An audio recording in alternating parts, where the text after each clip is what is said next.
Hello and welcome to World Talks here on TVP World with me, Ashim Kumar.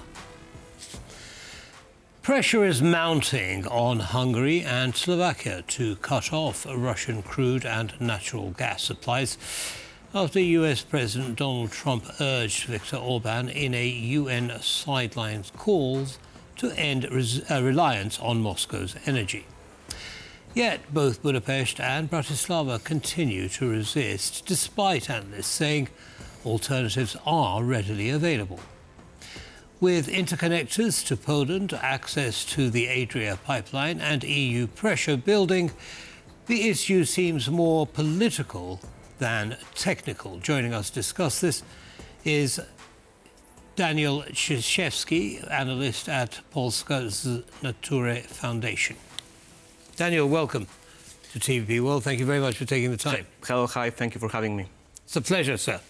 All right, so let's start with Donald Trump's call, and you know he had a conversation with Viktor Orban and says basically NATO should stop buying Russian oil. How much influence do you think that statement will have on the leaders of Hungary and Slovakia? Well, to answer that question, I have to go back at least 3 years in history, because we had 3 countries in 2022 that had exceptions from EU ban from buying Russian oil, from EU sanctions then in 2022, and it was Hungary, Slovakia and Czech Republic. And a couple of months later, the Czech government in Prague announced the investment to increase the capacity of TAL pipeline, oil pipeline, to be able to get more oil from Italy's port in Trieste. And in April this year, the Prime Minister of Czech Republic announced that Czech Republic is no longer dependent on Russia. It's no longer dependent on Russian oil. It can buy more from other directions.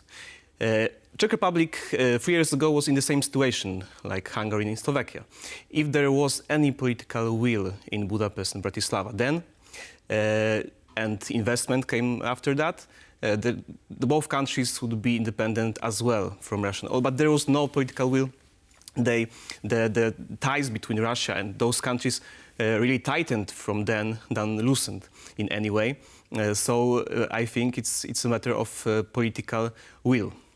Well, I mean, yes, it is, but it's also going in the wrong direction. I mean, Slovakia and Hungary are actually importing more Russian energy than they were before the full-scale invasion. So the political will to go in completely the opposite direction, wouldn't you agree? Yeah, as I said, they are tightening those relations. They're not cutting ties with Russia, but going on the other way. But we have to also look at the bigger picture. In 2021, the last year before the full-scale war in Ukraine, EU imported oil from Russia worth 71 billion euros. This year, it will be probably around 4 billion euros. So the scale is totally different. This number is only Hungary and Russia. So the money... Hungary and Slovakia. Stopped, Hungary and Slovakia. The money stopped flowing in such big amounts, and they are the 2 last countries in Europe to import that oil. So financially, sanctions worked on Russia. EU sanctions worked on Russia, but it's worth noting that President Trump was talking about NATO. So not only Europe, right? We have also Turkey that is still importing very large amount of oil and gas from Russia. In 2024, Turkey imported oil worth $32 billion from Russia, at double that in natural gas. So maybe it's not about only Hungary and Slovakia, but about Turkey as well. That's the much bigger chunk of the cake. Certainly, and I think Turkey is in a separate category all of its own because it's so large and is importing so much Russian energy. But coming back to Hungary and Slovakia, yes, Trump, of course, talked about NATO countries. How influential do you think it's going to be? Are the leaders of those 2 countries going to say, well, yeah, maybe we should stop doing this and maybe we should start looking at alternative sources? Of course, United States is a superpower in global politics, so it may influence those two capitals. It's not very complicated, right? Czech Republic was able to increase the capacity of its pipeline in 2.5 years. Hungary and Slovakia are able to do that in probably the same or similar amount of time. There have to be political will, it have to be decision on investment, and they can do that in coming future, right? Yes, but I mean, the Slovakian foreign minister says, well, you know, we need to invest and it's going to take time to set up the infrastructure. But we do have things like the Adria pipeline, do we not, where oil is coming into Croatia and is coming across into Slovakia and other countries in the region, and it's not Russian oil. So what do you say about the Slovakian foreign minister's comment?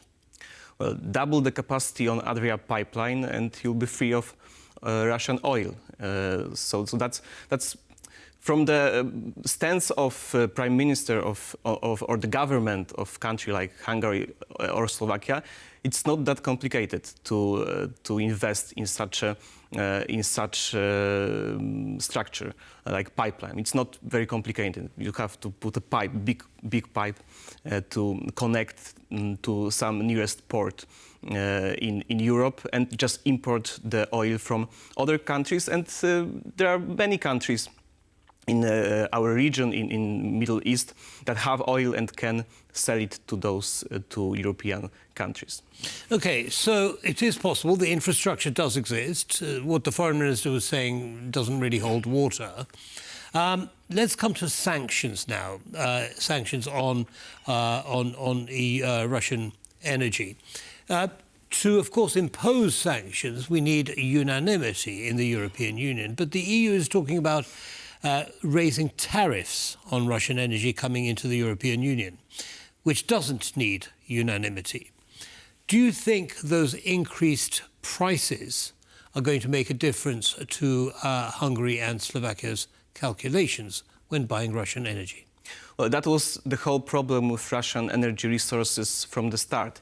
They were cheaper. That's why Germany decided to rely on Russian gas. That's why whole Europe decided to rely on Russian gas and oil. And of course, as an accountant, you can say that it's better to buy Russian oil and gas, but we know that it comes with other costs, like strengthening the military budget of Russia, for example.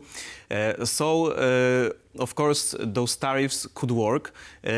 EU can't, as you said, impose sanctions without the permission from prime ministers of Hungary and Slovakia. So that might really work because this is the case. They are saying openly that they need oil from Russia to keep energy prices low. So now, with those tariffs, the chances may even between Russian source and other sources. Okay, now in the last couple of minutes that we have left, what alternative sources are there to get energy into Slovakia and Hungary? I'm thinking, for example, of the interconnector pipeline between Poland and Slovakia. What options do these countries have? Well, the simplest route would be to the Mediterranean Sea, maybe to the Italian or Croatian ports. Of course, they can build interconnectors with Poland, with Germany, but I think it would be a bit more complicated to sell the oil from the Baltic Sea, for example, than from the southern European Sea. But it is possible. Clearly, Poland and many other countries have weaned themselves off Russian gas and oil, so there's no reason why Hungary and Slovakia can't do the same. Daniel, thank you so much for joining us and sharing your analysis with our audience. Thank you very much. Have a good evening. You too. And that brings us to the end of this episode of World Talks. Goodbye.